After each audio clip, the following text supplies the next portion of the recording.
बड़ी जानकारी आ रही है, उससे आपको रूबरू कराएंगे। बड़ी खबर, हरियाणा में फिर सियासी घमासान मचा हुआ है। रानिया में अर्जुन चौटाला और सर्वमित्र कंबोज आमने सामने आ गए हैं। अर्जुन चौटाला ने सर्वमित्र कंबोज पर निशाना साधा है। जनता टीवी पर मारा विधायक कुमारी चौपाल में बोले थे अर्जुन चौटाला की वोट चोरी के आरोपों को लेकर सर्वमित्र कंबोज पर निशाना साधा था।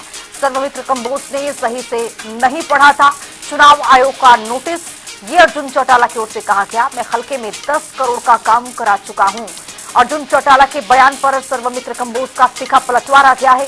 अर्जुन चौटाला ने मदद के लिए मनोहर लाल से गुहार लगाई। ये कहते हुए सर्वमित्र कंबोज नजर आए हैं। जिला परिषद के काम पर अपना पत्थर लगवा रहे हैं अर्जुन चौटाला। ये सर्वमित्र कंबोज कहते हुए नजर आए हैं। लोगों के बीच बैठकर अर्जुन चौटाला ने झूठ बोला है।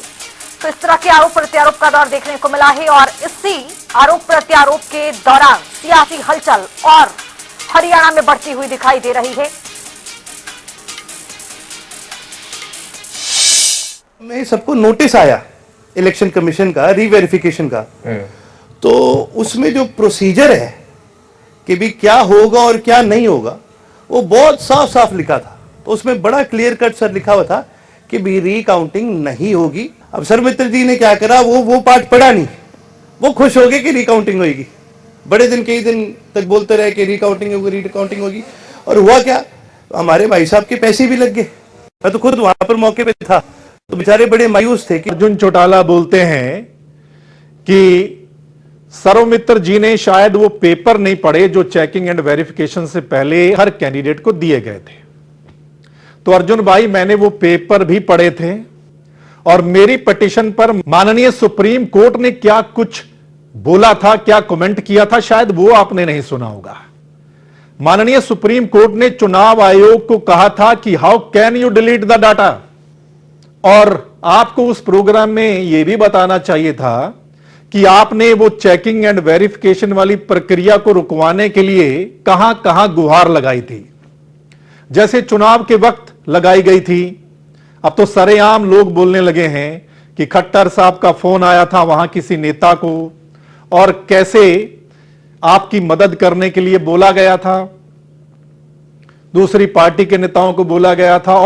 ऐसे ही चेकिंग एंड वेरिफिकेशन प्रक्रिया को टालने के लिए, रुकवाने के लिए आपने कहां गुहार लगाई थी, यह भी आपको उस प्रोग्राम में बताना चाहिए था। मैं बहुत गर्व के साथ एक चीज कह सकता हूं, कोई और विधायक बोले ना बोले, पिछले 1.5 साल के कार्यकाल के अंदर मैं मेरे हल्के के अंदर 10 करोड़ के काम तो करवा चुका हूं।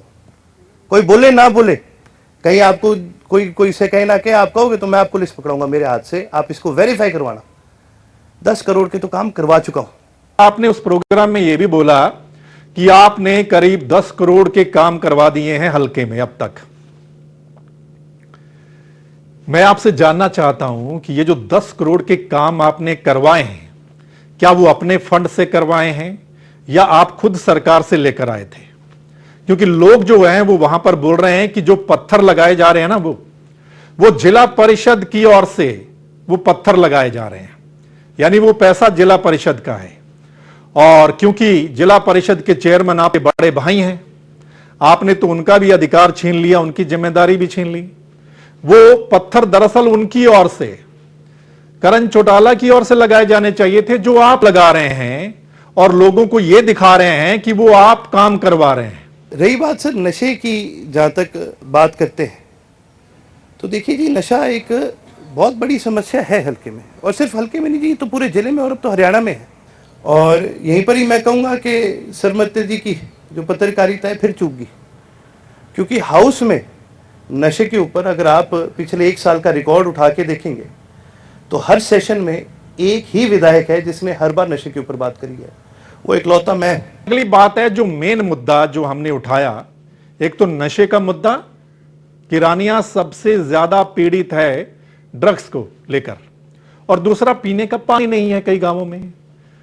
आपने कहा कि यह मुद्दा आपने विधानसभा में उठाया, तो खाली विधानसभा में उठाने से मसला हल हो जाता है? धरातल पर आप क्या कर रहे हैं? क्या आपने स्थानीय प्रशासन से मिलकर कुछ किया? और अगली बात, जो पीने के पानी की समस्या है, नीचे वाला पानी खराब हो रहा है, घग्गर का पानी खराब जाता है जिससे वहां बीमारियां फैल रही हैं, तो आपने ये वहां स्थानीय लेवल पर कितना इस मसले को उठाया है या कितना गौर किया है, यह भी आपको बताना चाहिए था। जो आपने लोगों के बीच में बैठ के बोला, उसमें बहुत सारी बातें सच्चाई के परे थी।